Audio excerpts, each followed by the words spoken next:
কাল তোর কাজ শেষ হয়ে গেলে তোর আমি চাঁদপুরে মেলায় যাবো। হ্যাঁ, শুনলাম ওখানে নাকি পুতুল নাচ এসছে, দেখবি তো? কিরে, সে তখন থেকে চুপচাপ বসে আছি, কিছু তো বল। তোর সাথে আমার কোনো কথা নাই, তোর উপর আমার রাগ আছে। আমি আবার কি করলাম? তোর কি কথা ছিল? কাজ পাওয়ার পরে আমাকে একটা আলতা কিনে দিবি। এদিকে তো 10 দিন কাজ পাওয়া হয়ে গেল, আমাকে একটা আলতাও কিনে দিলি না। ও এই ব্যাপার, আচ্ছা ঠিক আছে, এ মাসের বেতনটা পেলে তখন একটা আলতা কিনে দেবো, ঠিক আছে? এবার যাবি তো? কি হলো বল, বল না। হ্যাঁ যাবো।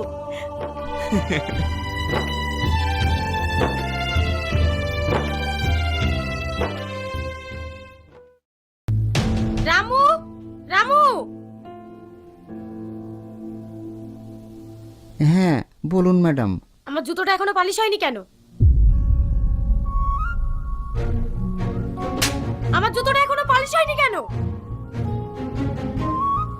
এই কাজটা তো আমি রাসেলকে দিয়েছিলাম।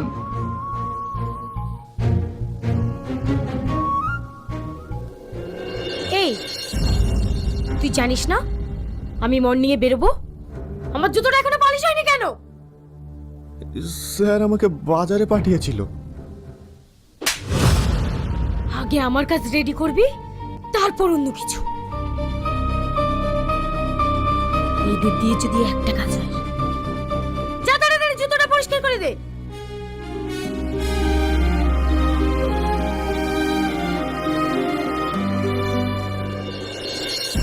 দেখুন, আপনার মেয়েটা একটা ভালো, সব ঠিক আছে, কিন্তু একটা জিনিসটা ভালো করেই জানেন, এই যুগের মেয়েদের পঞ্চরা বিয়ে হয় না। আর তাছাড়াও আপনারা আছে বাকি, একটা ছেলে বিয়ে করবে তার তো নিজের ভবিষ্যৎ দেখবে। তবে আমার ওটা একটা ছেলে খরচে, ছেলেটা একবার বিয়ে হয়েছিল, অল্প দিনে ডিভোর্স হয়ে গেছে, দুটো বাচ্চাও আছে।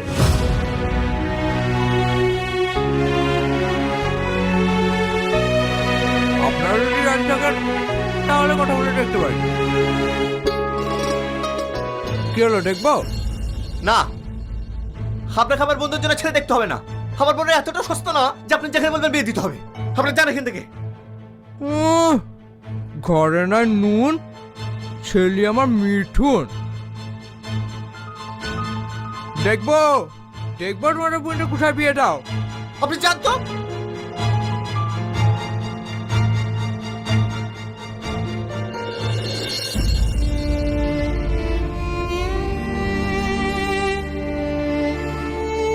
কাঁদো না মা, উপরওয়ালার প্রতি ভরসা রাখো, উনি যা করবে ভালোর জন্যই করবে।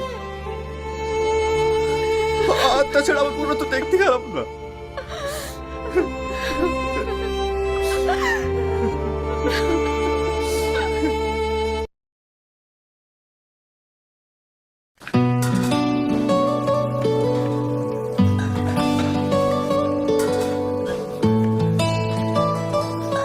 মাসি, সব কাজ রেডি করে রেখে গেলাম, বাকিটা বিকেলে এসে করে দেব।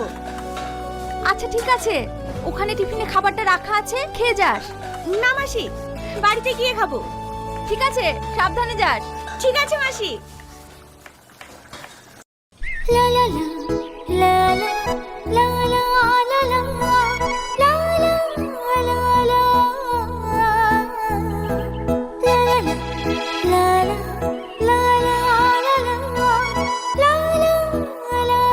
কিরে, এখানে ডাকলে কাজে যাবি না? যাবো।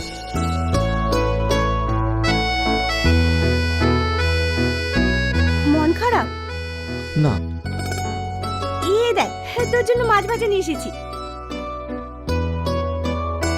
খেয়ে নে। আমি খাবো না। আমিও খাইনি।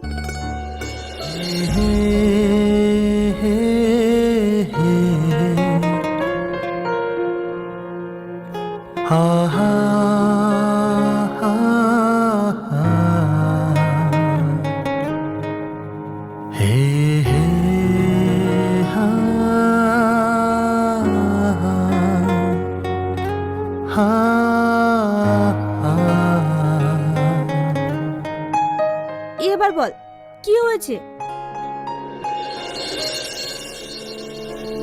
আমি এমন এক হতভাগা ভাই, আজ পর্যন্ত বোনগুলোর বিয়ে দিতেও পারলাম না। না পারলাম বোনগুলোর মুখে হাসি ফোটাতে, না পারলাম ভাইয়ের একটি কর্তব্য পালন করতে। মন খারাপ করিস না, যার যখন সময় হবে ঠিক বিয়ে হয়ে যাবে। আর তো রানী আছে না, আমরা দুজনে মিলে বোনেদের বিয়ে দেব।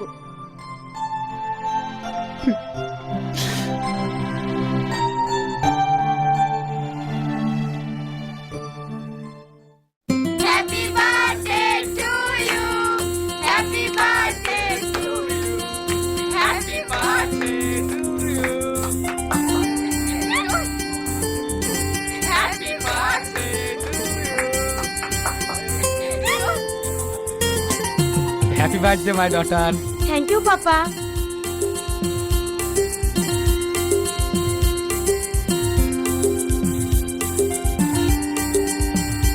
Happy birthday my daughter. Thank you uncle. Everybody enjoy the party. Thank you.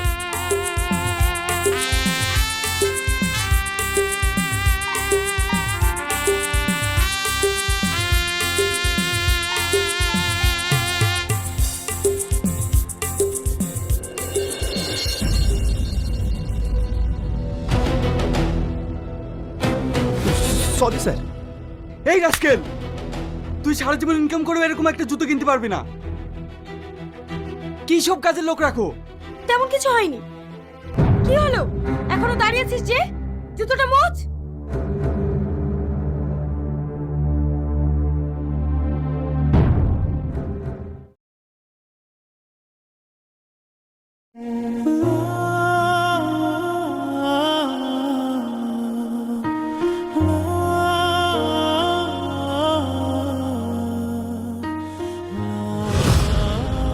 আমার টামোস।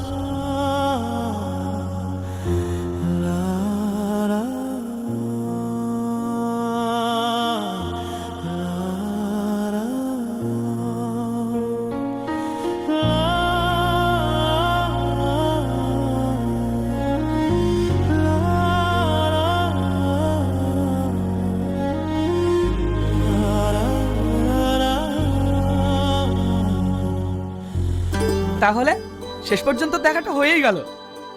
আমি কিন্তু খালি খালি দেশে ফিরিনি, তোর মেয়েকে নিয়ে যেতে এসেছি। তাহলে এই খুশির খবরটা আজকে পার্টিতে অ্যানাউন্স করে দে। দাঁড়া, এটা সম্ভব নয়। কেন সম্ভব নয়? আমার মেয়ের একটা ফাড়া আছে। কি ভাড়া? আমার মেয়ের যার সাথে বিয়ে হবে সে ছেলেটা 1 বছর পরেই মারা যাবে। আরে আজকাল আধুনিক যুগে এইসব কুসংস্কারকে বিশ্বাস করে নাকি? ওসব কিছু হবে না। না না, আমার একমাত্র ছেলে, যদি কিছু হয়ে যায়। এই একটা উপায় আছে। যদি কোনো গরিব ছেলের সাথে 1 বছর এগ্রিমেন্টে সালমার বিয়ে দিয়ে দিস, তার বিনিময়ে ছেলেটাকে কিছু টাকা দিয়ে দিবি। তারপর ছেলেটা মারা গেলে সালমার সাথে তোর ছেলে বিয়ে দিয়ে দিবি। আইডিয়াটা তো খারাপ না।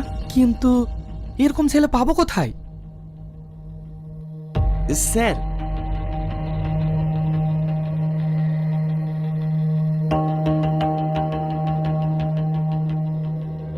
এই এই ছেলেটার বিয়ে হয়ে গেছে? না, তাহলে তো বলিউডে তার ঘরেই আছে। কিন্তু ও কি রাজি হবে? কেন রাজি হবে না? এ শোন, হ্যাঁ স্যার, কিছু বলবেন? হ্যাঁ, তোর জন্য একটা কাজ আছে। কি কাজ? মেম সাহেবকে বিয়ে করবি? এটা কিভাবে? আগে পুরোটা শোন। তোর মেম সাহেবের একটা ফাড়া আছে। ওর প্রথমে যে ছেলের সঙ্গে বিয়ে হবে, বিয়ের 1 বছর পর সেই ছেলেটা মারা যাবে। আমরা সেরকম কোনো ছেলে খুঁজে পাচ্ছি না। তুই যদি বিয়ে করিস, তোকে অনেক টাকা দেব। দেখ, তুই যদি আমার মেয়েকে বিয়ে করিস তাহলে তোকে এত টাকা দেব যেটা তোর কল্পনার বাইরে। আর তাছাড়া তোর তো বাড়িতে 2টো বিবাহযোগ্য বোনও আছে, তাদেরকেও ভালো জায়গায় বিয়ে দিতে পারবি। বিষয়টা ভালো করে ভেবে দেখ। Good boy. তাহলে আইডিয়াটা কেমন দিলাম? সাপও মারা যাবে, লাঠিও ভাঙবে না।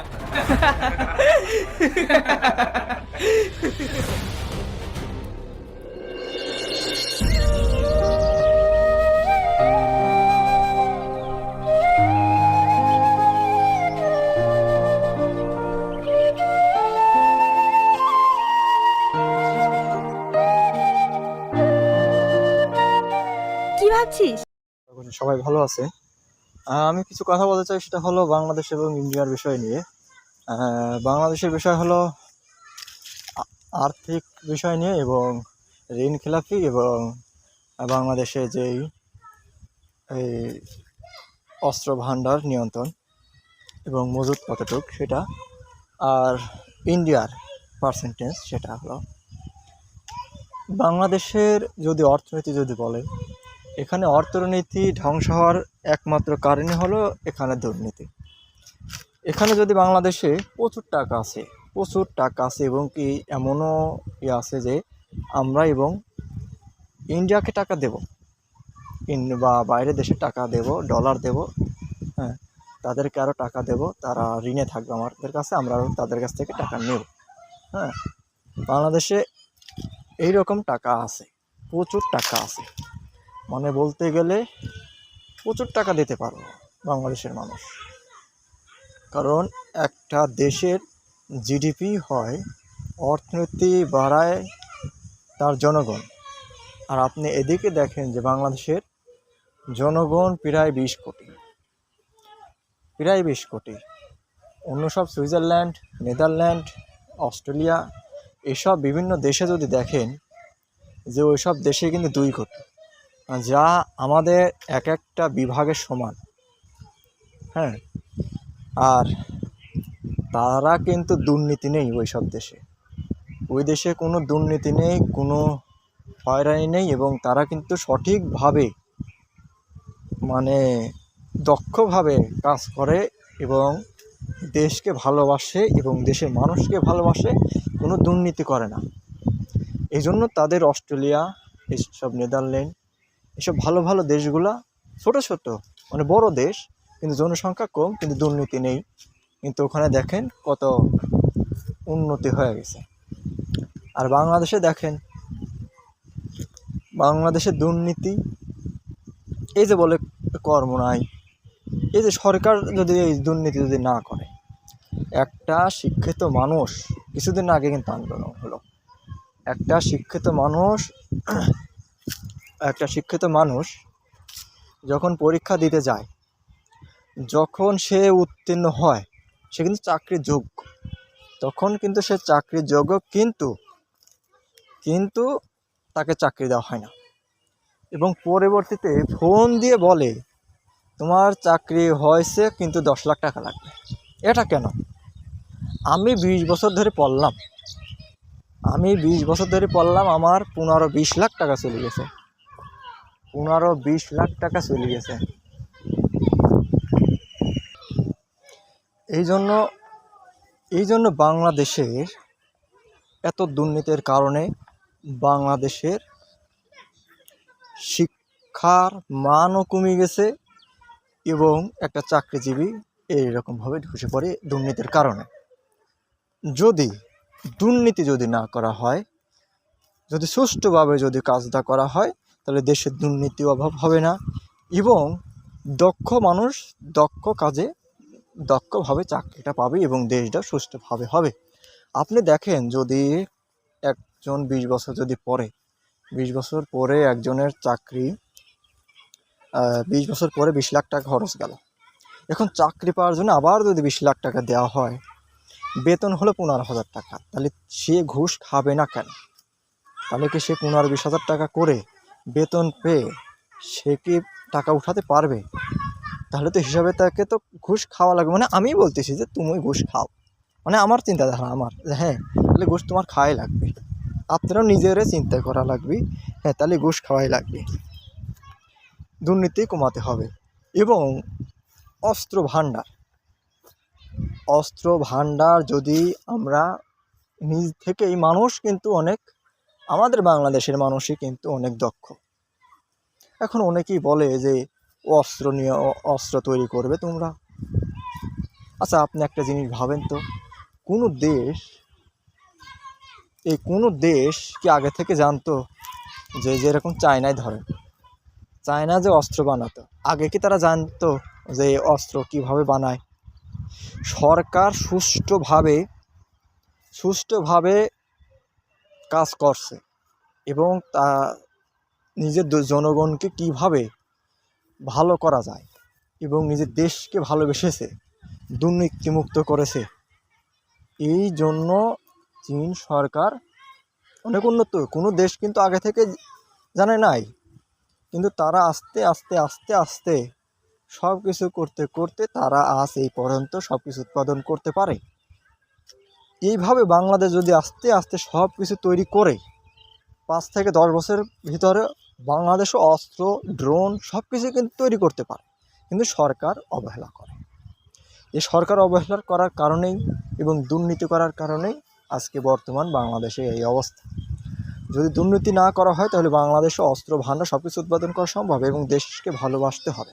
তার আগে আপনি দেখেন অনেক দেশের সরকার দেশকে ভালোবাসে এবং দেশের জনগণকে ভালোবাসে, কিভাবে দেশের জনগণকে সম্পদশালী করা যায়, কিভাবে দেশের মান ইজ্জত বাঁচানো যায়।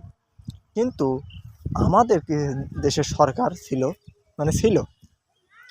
দেশের সরকার ছিল যে হ্যাঁ আমাদের দেশের সরকার উন্নয়ন, কিন্তু আসলে কিচ্ছু নাই। আপনি এই যে আজকে তো স্বাধীনতা 26শে মার্চ গেল, আমি টিভিতে দেখলাম যে একটা মিসাইল নাকি 155 দেওয়া, মানে মিলিমিটার, মানে হাস্যকর, মিলিমিটার পর্যন্ত রেঞ্জটা যাবে, মানে উড়বে। কত মিটার সেটা আপনি দেখেন। মানে এটা কি কোনো বাংলাদেশ, মানে একটা কথাই আমি বলি যে নিজের দেশকে নিয়ে এতই, কিন্তু ভাই সে এদের চেতনা নেই বেশি আছে। শিক্ষা দেওয়া দরকার, যেটা বাংলাদেশের মানুষ এখন বোঝে যে কোনটা ন্যায় এবং কোনটা অন্যায়, এবং আমাদের বলতে হবে সত্যকে বলতে হবে এবং মিথ্যা বলতে হবে। যদি আমরা সত্যকে মিথ্যা বলি এবং মিথ্যাকে সত্য বলি, তাহলে আমি এবং আপনি এবং দেশের মানুষ প্রজন্মে ধ্বংস হয়ে যাবে। এই জন্য আমরা সব কিছু থেকে নিয়ন্ত্রণ করতে হবে। এবং এদিক থেকে কিন্তু গেল, এবং ইন্ডিয়া দেখেন যতই দুর্নীতি করুক যাই করুক বাংলাদেশকে কিন্তু ভালোবাসে, নিজের দেশকে কিন্তু ভালোবাসে ইন্ডিয়া।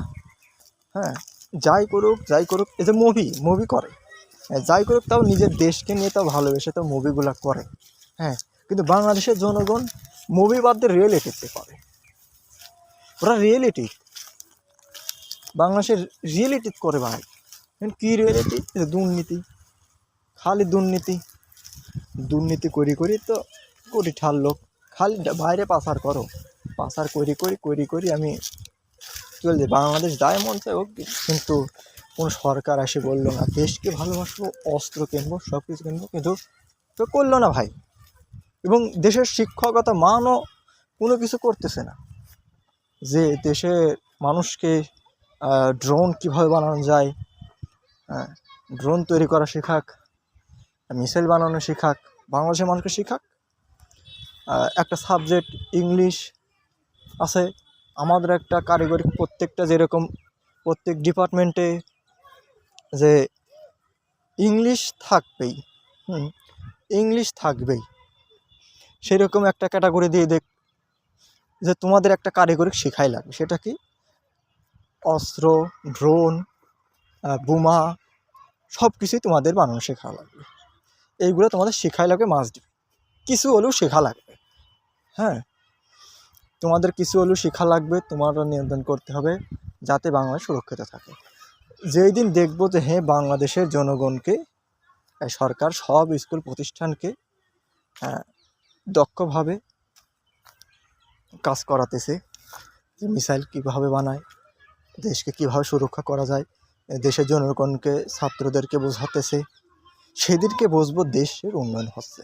যদি দেখা যায় ওই অমুক জায়গায় একজন ড্রোন বানাইতেছে 10 লাখ টাকা দিয়ে, তারপর নিজের বগর একটি, কারণ বোঝা যায় বাংলাদেশের মানুষের মাথায় ব্রেন আছে, দক্ষ আছে, কিন্তু সরকারের অবহেলার কারণে হতে পারতেছে না।